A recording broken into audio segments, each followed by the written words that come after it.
this is Rumor, and today I am working with a particular reading cloth that came with a particular deck that I acquired over a year ago and am only first really playing with today. Or I should say reading with. I have had some play with it before because this is the infamous Alleyman's Tarot that I have repeatedly mentioned in terms of a deck that I got and maybe got carried away in getting all the little accessories with it, including the reading cloth. But yeah, I've admitted every time I've mentioned this deck that I had yet to read with it.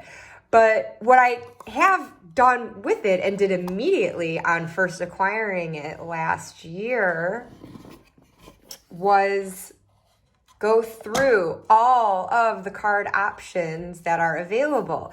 The original deck in and of itself had a lot, and then there were expansion packs that you had the option to purchase for not very much more, so I just kind of went gangbusters with it. But anyway, well, I showed before the cigar style box that also came as an extra accessory. This was the basic box that it would come in, and it's made to look like a giant matchbox basically. And then also got the pouch, and these are the cards that I have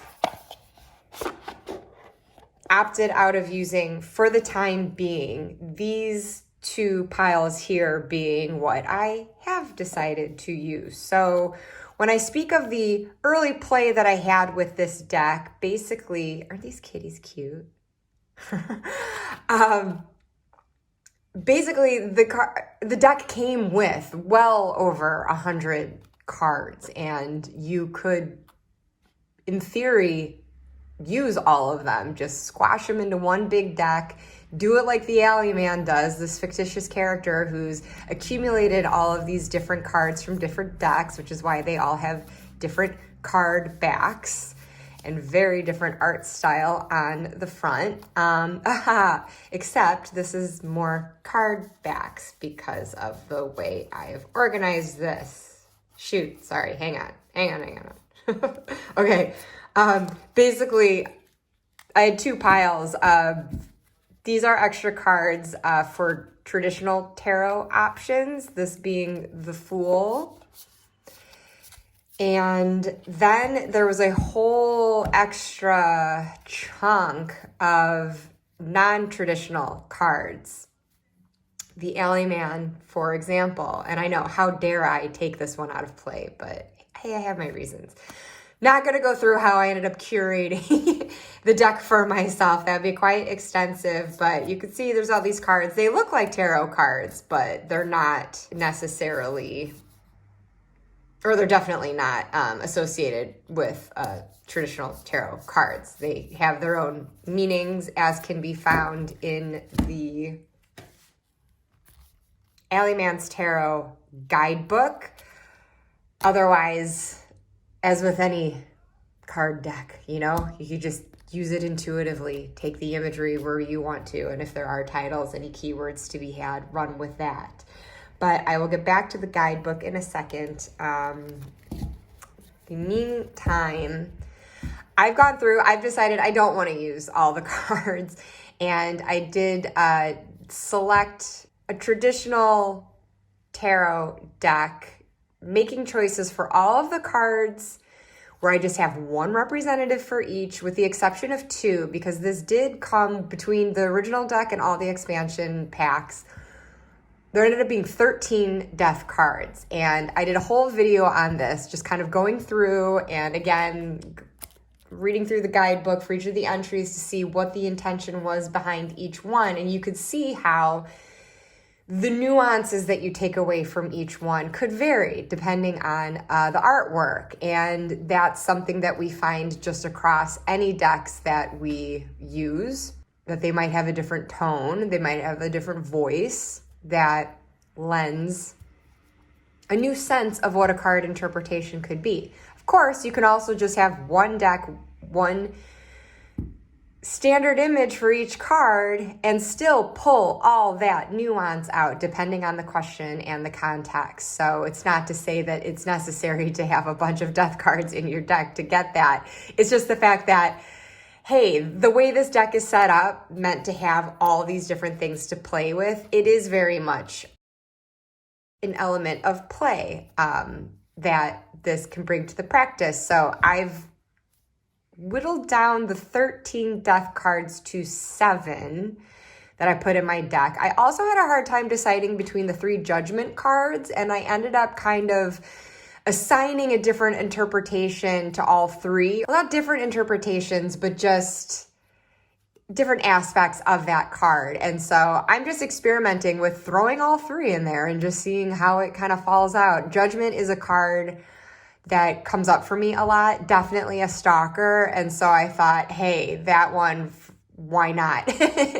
Go ahead and give it more odds of coming up by having 3 in my deck. So anyway, I guess I'm just getting into that right now in case in showing a sample spread here, you end up seeing multiples of those. But those are the only 2 cards. Death and Judgment are the only ones that I actually have more than one represented. And of the non-traditional cards, I have decided rather than incorporate them in with my deck right now, because I mean, this is a very scattered energy with all of these different cards from different decks, or just created specifically for this deck as well. That kind of makes it that much more scattered for me to be incorporating them. So I've decided to separate them out and kind of keep them on hand as like a little oracle deck, so to speak. And the only non-traditional card that I did, though, throw into my tarot deck here, whoops, knocking my camera over, is the Happy Squirrel,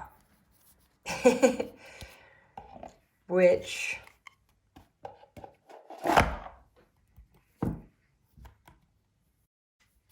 probably find it pretty easily in here. And as you may be able to see as I'm flipping through here, I've decided to make everything that much more chaotic. As much as I'm trying to decrease that by separating out the non-traditional cards, I have shuffled reversals into this, but I like using reversals. I haven't been doing it as often as I used to, so I'm trying to get back into that, and why not with this deck. But anyway, here is the Happy Squirrel, which is a Simpsons reference. If you don't know what it is, I'll link the video clip below because it's funny.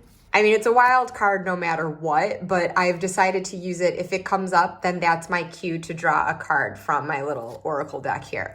Otherwise, though, depending on the reading and context, it can be taken as just kind of this like chaos factor, something that's not quite what it seems, or it could just be like, I don't know, a happy little message. I mean, it's one of those cards you can really do with it what you will.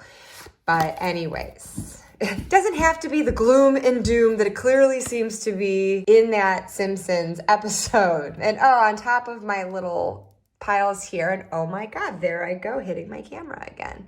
I have the Alleyman's coin, which has this circle carved out of it here, and then an X slashed through it here to mean yes and no. So can use the flip of the coin as needed for that kind of clarity. And then there was a poker chip, which I guess could be used the same way. I don't really know what I want this for, but again, it was a little add-on, inexpensive, so threw it in. Why not? Okay, so let me get things straightened up here. Show the guidebook really quickly, and then I'll get into what I've been playing with today. So the guidebook is very creative. It's just an art card. It's meant to look like it's a found object, as if Seven, the creator of this deck, found the Alleyman's notebook and deck of cards. So the printing font being used here is meant to look like it's literally what the Alleyman has written. And then these are to look like Post-it notes added by Seven as they went through this deck and determined where the cards were sourced from, any additional notes they feel the need to make as far as making any sense of what the Alleyman has scribbled here. There is also a nice chunk in here referring to spreads that the Alleyman has come up with. I probably flipped through this when I first got it, but I was looking to create a spread myself in trying to figure out a way in which I might want to use this deck. And of course, any spread that I come up with that I could use this deck for, I could use any deck for that. So I honestly don't know that it's going to be something I'll truly feel called to grabbing this specific deck to do this specific reading. It may not be a reading that I care to continue using, or it might be something I prefer to do with a unified deck with cohesive artwork. But for right now, I feel like a very important part of my tarot practice is play. I like to just play with my cards. That's why I do like having a variety of decks, because there are just different ones that can call to me at different times, and some of them are just fun, and some of them really lend themselves to this aspect of fantasy that like we're invited into here in this world of the Alleyman. And so this is just, I'm just having fun today. And if it doesn't go beyond this, then that's fine, because I've had fun. And it's a collector's item I'm going to hold on to no matter what, because there's only one printing done of it. Apparently never going to be printed again. So I'm just glad to have it. It's a lovely homage to tarot. And anyways, so in wanting to come up with an original spread for it, I was like, oh, I'm going to do one called the Alley, and thinking I'm so clever. Of course, the Alleyman had one called the Alley. Of course, had to be a bit gimmicky and develop an alley spread. So yeah, I'm gimmicky too, and I wanted to do that. So anyway, so this is cool, and I enjoyed seeing what this version of the alley spread looks like. I wanted to come up with something on my own though, but what was definitely similar is this idea of choice. I think the metaphor of the alley, and it was something I already had in mind, and then I just saw it reinforced here. When you think about, you know, are you first walking in the alley? Are you ducking into it from the back door of some sort of establishment, finding other doorways on your way and entering them? So it is like that element of choice. Which way do you go down the alley? Which doors do you enter? Which ones do you exit? And so you can just see here this basic like core reading where that sense of choice is given. Although the Alleyman here does not want to give the querent the opportunity really to see what all these cards are, you know, first laying them down face down. Like if they make their choice, they kind of have to commit to that choice. And there's something like, or pay a penny or something if they want to see another card revealed. But anyway, it's clever, and this shows how you can like draw additional cards to expand once a path is chosen. But again, I just wanted to like play with this and come up with something of my own. So that's what I'm going to share today. And let me go this down a bit, and I am going to be a bit challenged for everything to fit in here, but we'll do our best. So my inspiration I'm taking from my smaller stack of non-traditional tarot cards, and that was quite simply not the card that's in my hand right now. I thought I left it on the top, but I guess not. Well, here, this gives you a chance to see some of them. 9 of Clocks, I like that one.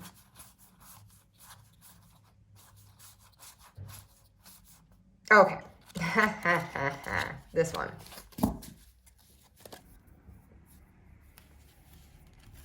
Okay, so this card is the Alley. So I've chosen this to just set in the center. We have this vantage point where there's this arrow directing us forward.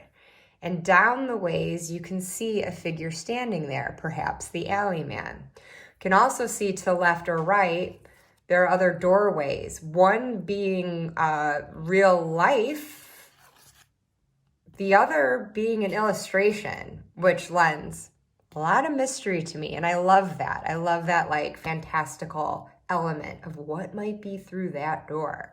So with this in mind, I am playing around with the spread today where,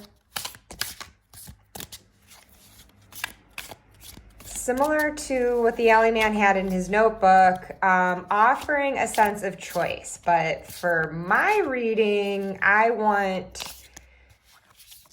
myself, because I read for myself typically, or the querent if you're reading for someone else, to be able to see all the cards that come up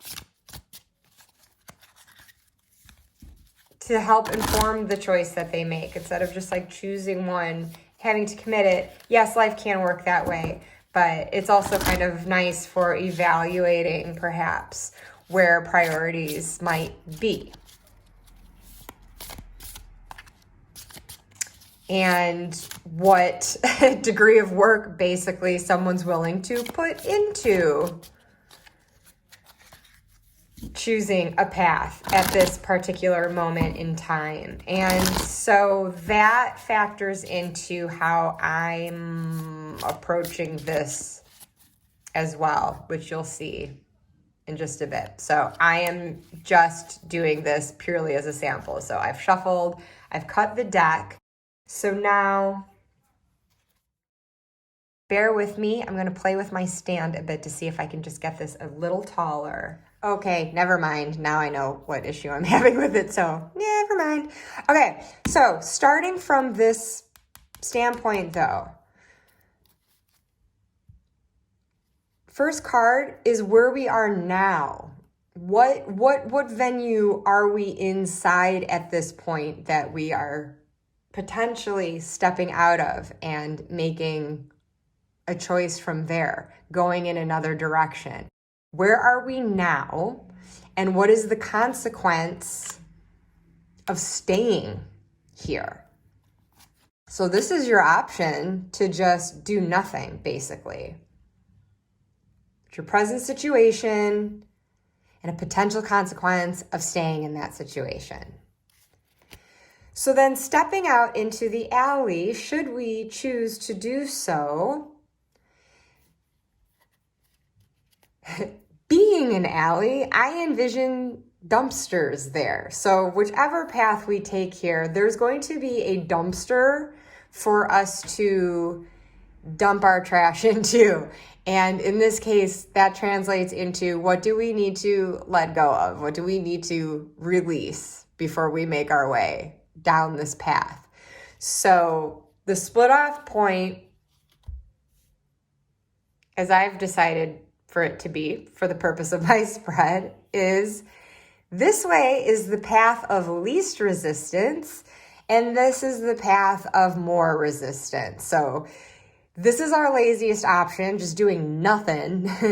This is our next laziest option. Like, well, what's a direction we can take, but will require like less work than this option? Like, this is something that could take us towards like bigger transformation, bigger change, potentially. There's also, more risk in that and more unknown, but there can be more reward to that risk. And regardless, it's going to take a bit more effort. So going towards the path of least resistance first then.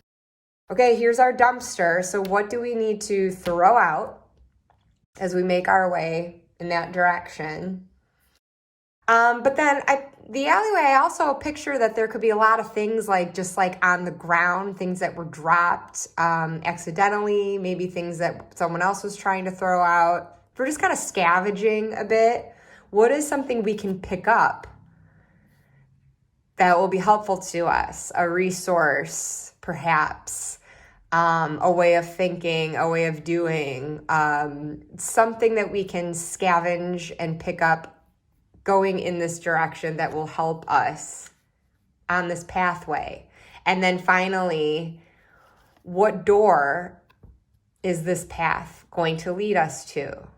Will it be a takeaway restaurant? Will it be a jewelry store?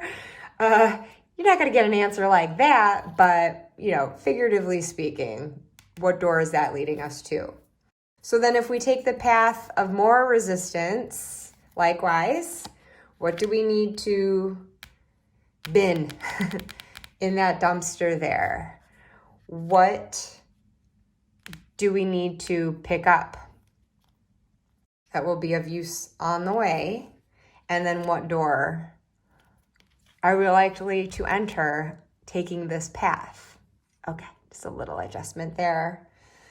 And then I will adjust the camera when we get to this bit because I think it's going to get cut off. But just looking at this figure in the alley here, what that direction could be going forward, I see this as continuing to walk down, and this is a potential guide there, and then they can show us the way. So then I've got 2 more cards up here. Where can we find guidance? And what can they show us the way to?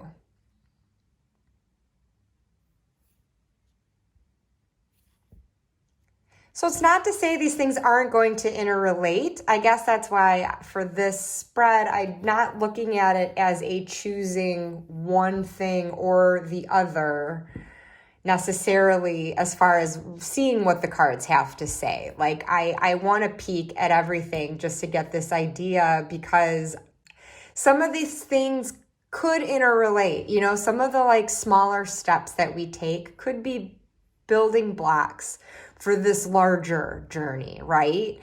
And this guidance and where that can lead us could actually also be something that supports one or both of these endeavors here. At the very least, can get us out of where we stand now. If in fact this is somewhere we should be leaving, I guess these could come up positively, like we're on the right track, we're doing great, and so just not making any change leaves us sitting pretty in some way, at least for now. I guess that's always possible. But just to play with the reading, not for myself, not even necessarily saying it for the collective, but I'll speak to you with this in case any of this might resonate. But I'm just going to do so as generally and quickly as I can. So where you are right now, 8 of Cups. Okay, so somehow in a state of, I would see this as like a transitional state, a process of leaving something behind that's no longer serving, trying to take a higher ground in some way. And again, speaking so generally. And then what's the consequence of staying here? Well, so this is a case where this is actually something quite positive. When I did the reading for myself, it was not a positive thing to stay where I was. But in this case, again, I put reversals in here. We've got 4 of Cups, and I don't see 4 of Cups as like a negative thing always, but when it comes up reversed, I do tend to see it as like upright where it could be that apathy. And so staying where you are means like a release of that apathy and taking more control and having more agency in your life. That's what it takes to make an 8 of Cups move. So this could be something that you're currently working on, and it might need more time. And maybe this is something that needs to be nurtured for a bit longer before stepping out into the alley and choosing another pathway. So maybe just this level of engagement that you have and what improvement you see from taking this other path that you're already taking could be of help. So you might want to stay where you're at in this case. But let's see then if once you're past here, although this is for this moment in time, so this could change when you're ready to move on from here, these might not be the options anymore. So I guess it depends on how you're feeling here. Like if you feel like, okay, yeah, I'm pretty good. I'm ready for that next thing. So then your path of least resistance, what you need to ditch on your way out in that dumpster. 7 of Cups reversed. So I would say kind of like maybe scrapping any illusions of grandeur, any ways that you might be deluding yourself. Could be putting your head up in the clouds a bit and kind of muddling clarity that you need right now and like what's actually realistic, what something, an aspiration that you could really translate into a reality. And so maybe there's a lot of different things that are bouncing off your head at the moment, but they might not all be super realistic. So this is probably just indicating like, hey, let's get real. What is achievable right now? And can we like whittle down some of these fancies there, but hopefully still pursuing something that is coming from the heart and will bring you fulfillment. So then something to pick up along the way, the High Priestess. So lovely, very intuitive card. So as you are just sort of like honing what your dreams and desires are, letting your intuition be a guide in that respect, trusting your own gut instinct there. And then what door that potentially leads you to is, gosh, which is this? Oh, this is the Knight of Wands. Reversed. So this could be a hint that like, I mean, I often see Knight of Wands as positive, but sometimes it can also be like that balls out fiery energy, very impulsive. And so maybe it's not to say like you're not still able to go forth with a creative endeavor, a work endeavor, whatever this might relate to, some sort of action that you're taking, something that you might be birthing into being and carrying forward. But maybe like not going about it so impulsively. Could tend to be more impulsive if we stay in this 7 of Cups realm. I like this vantage point of being below the water because it seems like you're getting this ripple effect of what is actually just above it.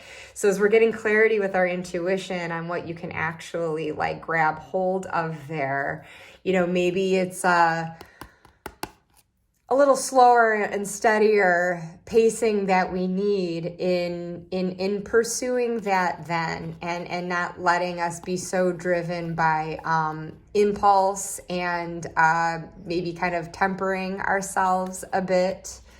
And maybe you have been going in like all different directions and this is part of what you're trying to like move on from, or conversely, as you're emerging from this apathy, maybe you've got so many things in your mind that you're like, okay, well now I am ready to engage and I want to do this and I want to do that, I want to do that. And then that's the like surefire way of like maybe getting nothing done and, or just like setting yourself up for a letdown if not everything is achievable. So I would just say that like your path of least resistance here is just simply getting some clarity, being willing to like let go of certain fancies that just might not be the most pragmatic thing to pursue at this time, but really like focusing in on something that is going to bring you fulfillment, meet your desires, and all you need for that to help hone that is your own intuition. And so then hopefully you can just kind of like calm down and see if you can like pursue this in a more, methodical, realistic way. So then our path of more resistance, what we've got to ditch in that dumpster is the King of Pentacles. Okay, so depending on your situation, this could be someone in your life who is representing that, kind of a dominating presence, maybe someone who holds the purse strings, maybe an advisor in your job, financially, whatever might relate to this more material realm, but it could be that, or it could be you yourself just in light of this other path where it seems like there's some kind of like whimsies wanting to pursue. Maybe this is like a call to not be too stodgy and like rooted where you are in that, and to allow yourself something that you can give your time and effort and devotion to that's just for your own personal fulfillment. You know, maybe it's not something for monetary gain. Maybe it's not something that helps provide for the household, but it's like something for you. I don't know. Let's see what the rest of this says, because then something to pick up along the way as you're scavenging in that alley. What the heck is this? Oh, this is the 10. This is the 10 of Pentacles. And honestly, with this card, I don't even know if this is supposed to be upright or reversed. They're not identical. So you know what? I'm going to flip to the guidebook really quickly to see the image, if you don't mind, because it does make a difference to how I would look at that. Okay, 10 of discs. So yeah, I mean, it looks like it is in its upright position. And while we've got the page open, why don't we just read as an example of what this guidebook is like? The 10 of discs will always be about wealth, won't it? Sometimes I read it another way. Sure, it can be about a windfall of money, sudden financial stability, or an inheritance, but what if it's about bountiful material wealth? I'm wondering if that's supposed to mean what if it's not about bountiful material wealth? But anyway, what if we think of having people in our lives as being wealth, as much or more than money? In any case, whether you read it as a windfall or security or gaining / inheriting shit, or as a wealth of goodness and support, it's generally good. In reverse, then, it is the falling out of those things, friends leaving, money disappearing, sudden financial ruin, financial mistakes, or debts you can't pay back. I'd say a debt you can't pay back is the same as the loss of friends, isn't it? And for the record, the 10 of discs was made by Tamara Duplantis, however it's pronounced.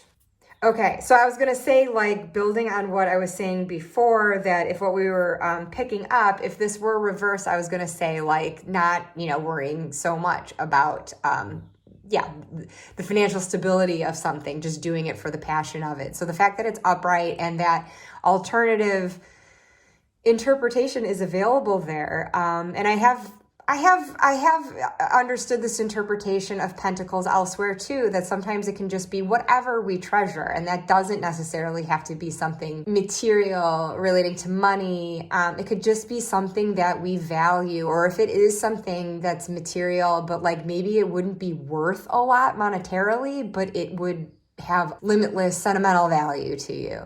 So along those lines, again, whether this is something else, I see this as like kind of creating a legacy of your own, following a passion project or path that is going to mean something to you and bring some sort of abundance into your life. And again, whether this is someone else or you, just not having that sense of being watched over your shoulder and sort of like dictated to or frowned upon if you're not making the most practical choices. I know I spoke to making more practical choices here, but that's just in light of this. This is still about like following, I think, your whimsies, just getting realistic as far as what can you actually do right now. Anyways, where this might be leading you then, okay, this is one of the judgments that I threw in. So this is going back to what I was saying about throwing 3 different judgment cards in, because there are like different layers to how you can interpret that card right. And this, I believe this is making a Dante's Inferno reference. I haven't read that, so I'm not sure exactly the context of what's going on here. I mean, I've got like an inkling, but basically I made a decision in contrast to the other 2 judgment cards that the Alleyman has collected and I've decided to keep in my deck.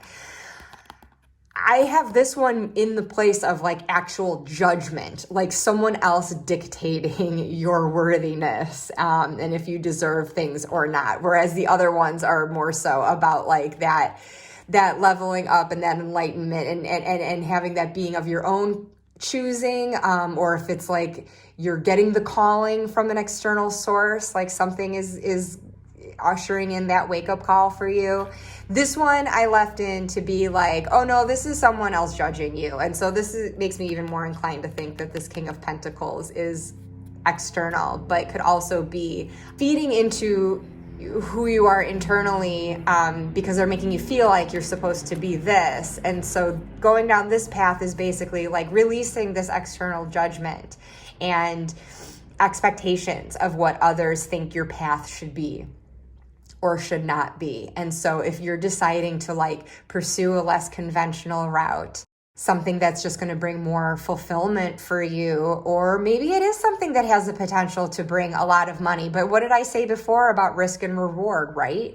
Like you tend to get the higher reward, the greater the risk. So there is the risk that you could like lose everything or at least something. But then on the flip side, if you succeed, you could amass a lot. And that could include the financial abundance, but as well as just feeling like tremendous self-satisfaction and fulfillment in what you've achieved and perhaps like brought into being, whatever that path might be. So like this is something big that, again, it would just be up to you what that might be pertaining to. If there's something you've been kind of setting your sights on, but you've been inhibited by this other presence that makes you feel like you should go another path. And so in relation to each other, I do see why this would be the path of more resistance, because depending on who or what this influence could be in your life, you know, it could be a family member, it could be a boss, it could be whoever,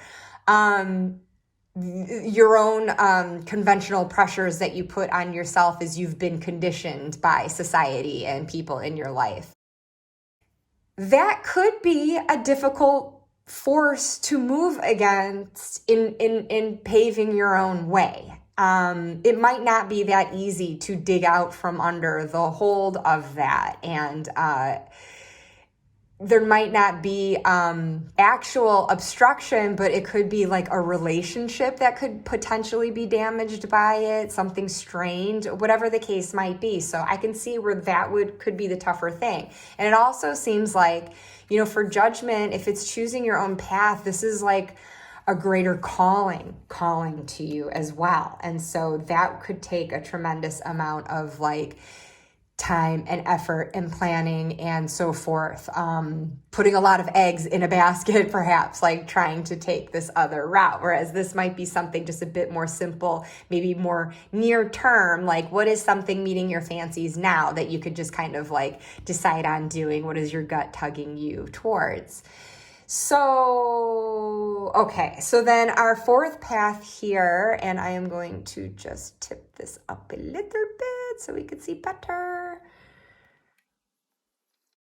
If we go this way, then where can we potentially find guidance? I mean, just in general, from where we're at now, from going these paths, like there's a presence in our life now that can guide us in a certain direction, which this card will then show us. All right, this is the Four of Wands reversed. So I would say it's not someone in your home. It's not someone in your like immediate domestic, or maybe even social sphere, but I'm getting a feeling like it's someone not at home who might be this person. I don't know, something to think about.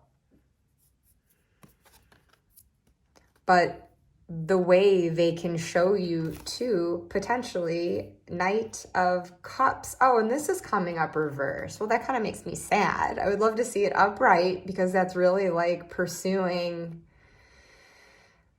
a path from the heart, right? But I guess what they can help with, and this does kind of tie in with this and potentially this too, if it's a matter of like, I think this, for example, is not saying don't be the Knight of Wands. Like, yeah, be proactive, take action, but maybe don't be like too like impulsive and impetuous and trying to like run in all directions and do everything at once, you know, kind of finding some focus that way and patience.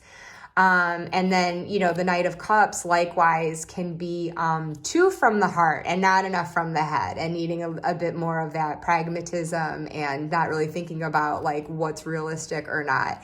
But I think that presence is still there. So I think there's this guide that's outside of, again, this like immediate sphere of yours where this dominant presence could be, who can be the person to help advise you on. And maybe this is someone you can already think of now who might be like a bit outside, again, that like innermost sphere, perhaps, who you can be open and honest about where your heart lies. And maybe they already know this about you. Maybe this is someone you already confide your dreams to. And so maybe they can just give you some guidance on how to like realistically approach that. And follow your heart. So that can go either way with either of these paths, couldn't it? And like for where you're at right now, as you're moving on and leaving some cups behind, which this imagery obviously doesn't show.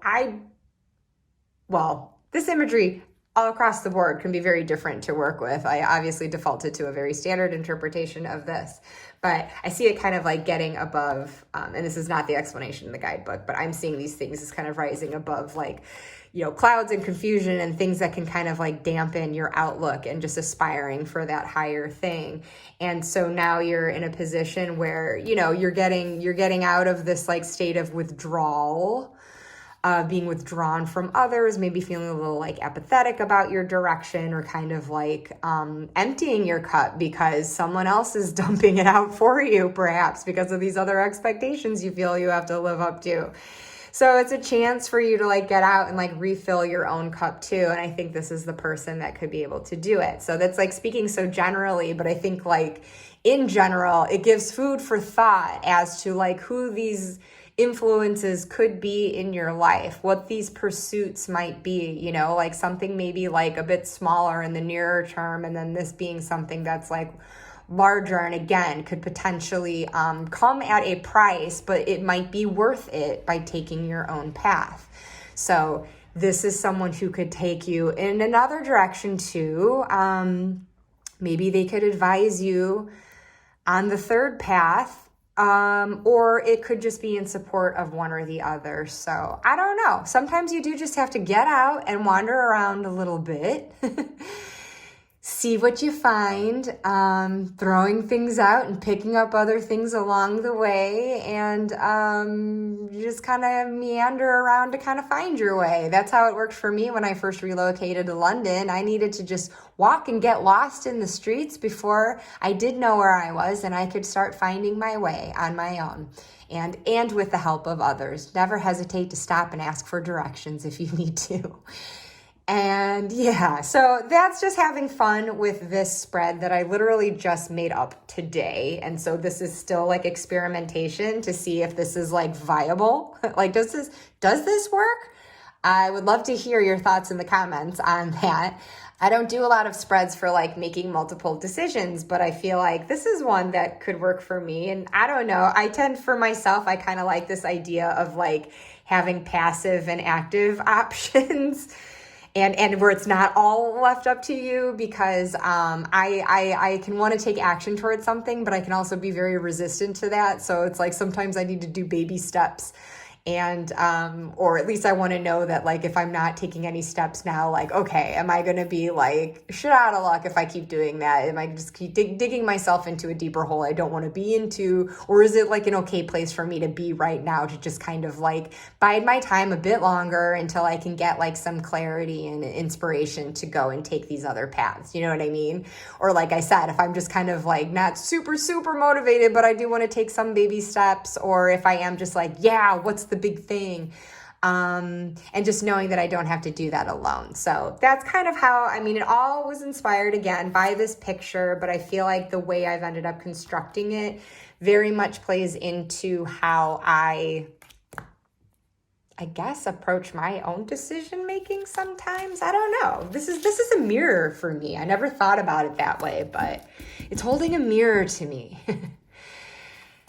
Yeah. So then, another potential use that I've come up with for this deck, again, any deck could be used for this, but it is kind of a fun way of thinking of reasons to play with this deck in particular. And why not, right? Because I just did a reading. I mean, however good or poor of a reading that was, it was a reading nonetheless. So I've learned today that I can totally read from this deck, and the disjointed images actually aren't as jarring for me as I thought they would be. Actually, I feel like in my experience kind of playing around with a few readings today, it has almost made me feel like it just helps that one spread position or that one factor that I need to be thinking about stand out that much more. But I'm still able to see how it falls in relation to the other cards. I didn't see a barrier to that. And I honestly never thought that my brain would be able to work that way, because I always like to see some continuity in aesthetic. But I think for like a spread like this, where it's something where I am feeling like kind of indecisive, I'm feeling a little lost, I had a sense from the get-go that what this deck might help with, the fact that it does seem so like chaotic and scattered, that it might be best used at times when I am feeling chaotic and scattered. Now, that being said, I certainly see, being in that mindset, it might behoove me to use a deck with calmer imagery, maybe something even simplified, and maybe I don't want all this eye candy kind of making my eyesight and my brain go bonkers. But I feel like there's a certain time when being in a scattered mind actually craves something like this. And so that would just be something to gauge in the moment for myself, I guess. But speaking of the scattered mind, I was just thinking like, well, I see this as a deck where you just kind of not like super structured spread. You just kind of like just start throwing cards down, just start scattering them out and like seeing what that tells you. So in thinking of that, I have come up with this potential spread for this deck that I am just for now calling the Scattered Mind. And so if I'm just... All right, I think I've shuffled enough. There's going to be reversals in here again. Yeah, feeling like my mind is going in all different directions. Well, okay.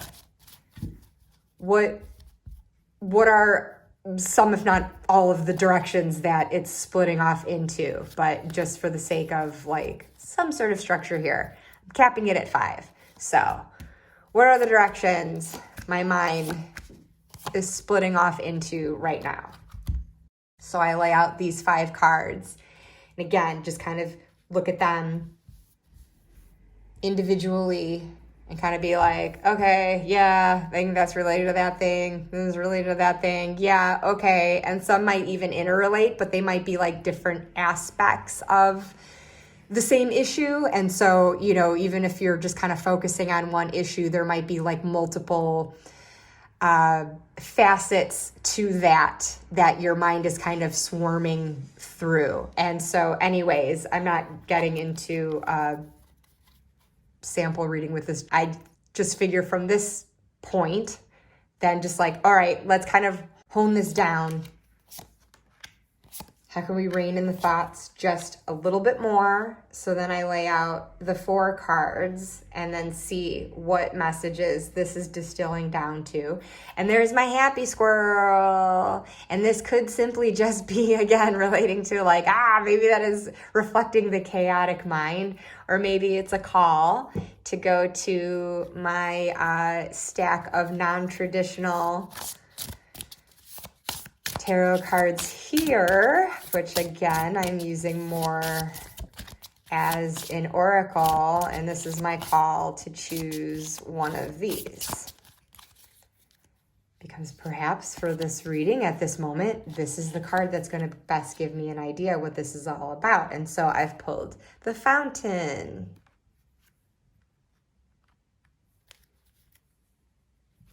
So then I can look at that just in relation to itself or in conjunction with these things. Again, seeing if there is any way that they kind of connect together. But even if they don't, that's fine too. But all four of these, though, will be looked at in the context of what these original thoughts were as well, just bringing it in and whatever they relate to. When I was first setting this up, I was thinking, oh, maybe the one card connecting to this could be like, okay, between these two things, what's the focus? Or maybe it's showing a way in which they interrelate. But I just feel like for the chaos that can be one's brain and thoughts, I just think it's just not that organized. These could be two such unrelated things, and I don't know that I'm going to pull a card that's really going to give me clarity on one or the other, or a way that they even interrelate. They might not have anything to do with each other, first of all, and also maybe they are both priority and it's not an either or situation. It's just sort of like in the moment what most needs to be prioritized, though. And so I just feel like just taking these four whittled down from this greater context of the five. And so then the next step is to rein this in even further. Let's whittle this down now to these three considerations. So how is that tying in with this? And again, I'm not doing the sample reading now, but I did do one for myself, and it was actually kind of astonishing how the cards were falling. They actually were overlapping with the cards that I felt that they related to. And I really did get this sense of like these overarching thoughts, that it was like kind of distilling it down more and more to its essence. And if there were some interrelated things that like this was helping to, again, condense that down to more focus.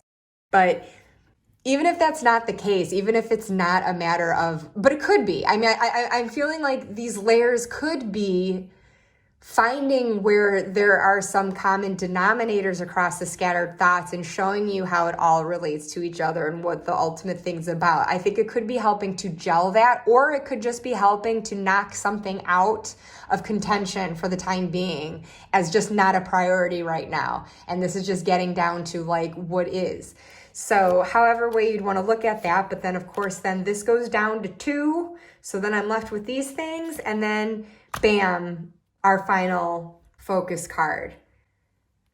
And I really had to laugh when I did this for myself, because I only did the one sample. Look at this. It's like, this is so chaotic. I can't even tell that these were just the backs, because with every card looking so different, I don't even know what's the front, what's the back.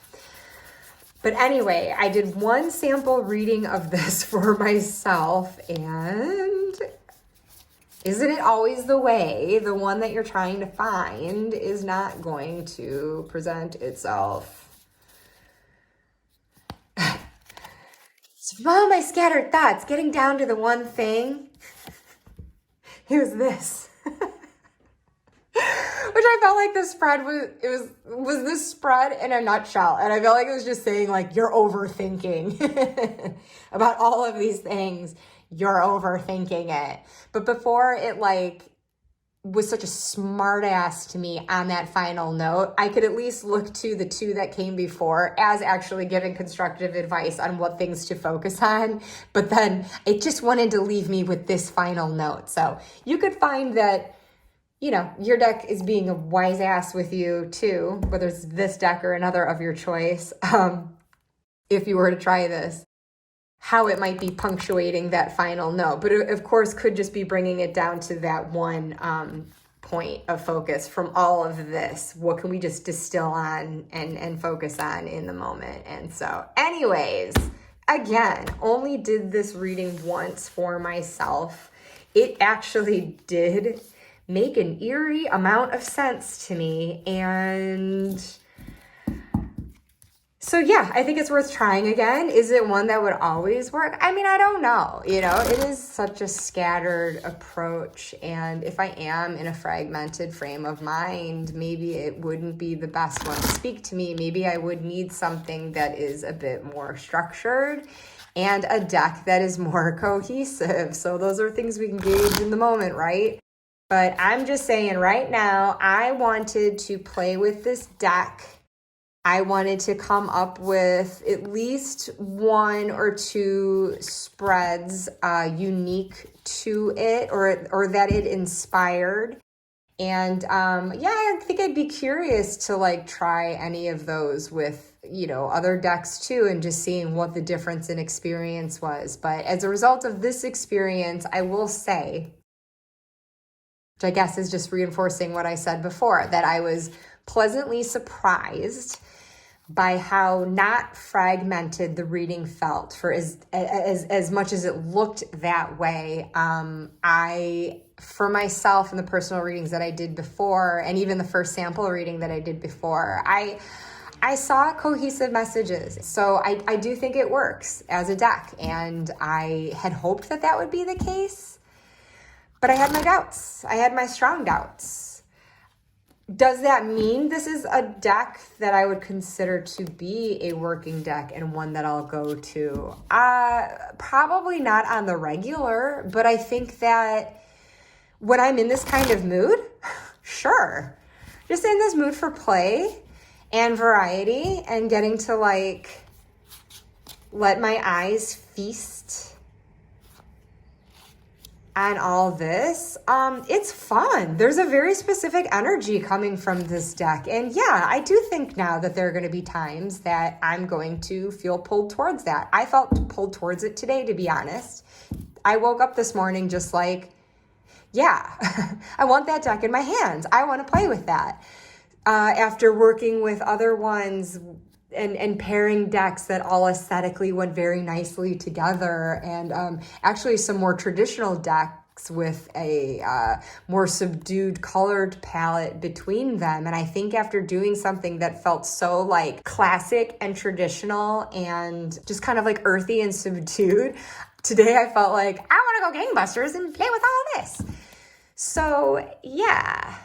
Bring in this other little stack too. Isn't that fun? Just the card backs are fun. So I'd say Alleyman's Tarot, a deck you've got to be in the right mood for. I don't think I would have to use it for these readings that it inspired today, but I would like to continue using it for that and just seeing how that goes in my practice. And it was cool. It got me to try some spreads, types of spreads that like I had never really approached before. And it just gave me a sense of doing it in like a thematic way that really appeals to me. Again, feeding into that sense of play. And yeah, so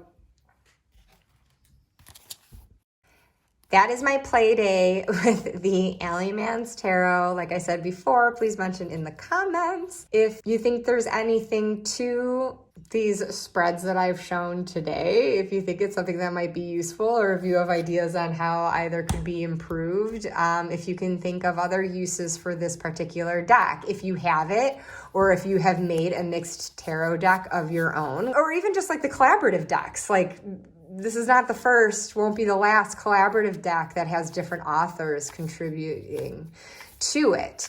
How do you find yourself using those decks? Do you use those decks? And whatever, anything pertaining to what I have shown and discussed today, let me know in the comments. And thank you as always for being here. And I will see you next time our paths cross in the alleyway. Bye.